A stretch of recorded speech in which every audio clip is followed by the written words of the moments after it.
If you're seeing error code 0xc000014C on Windows 11, this is a boot error and it can be fixed. This error usually appears when Windows can't read the boot configuration data correctly. It often happens after a sudden shutdown, power loss, or corrupted system files. First, shut down your PC completely and disconnect all external devices like USB devices and external hard disks. Then turn the PC back on and check if Windows starts normally.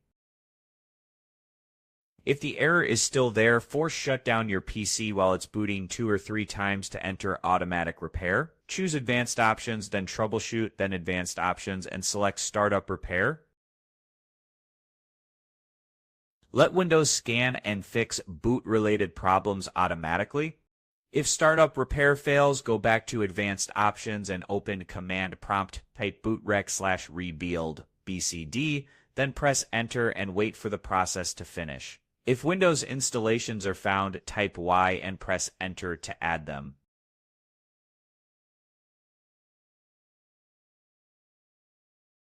After that, restart your PC and check if Windows loads correctly. You should also make sure your system drive is detected properly in BIOS or UEFI settings. If the drive is missing, the problem may be hardware related and needs attention. These steps fix this error on Windows 11 for most users. If this helped you, leave a like, subscribe for more Windows fixes, and I will see you in the next one.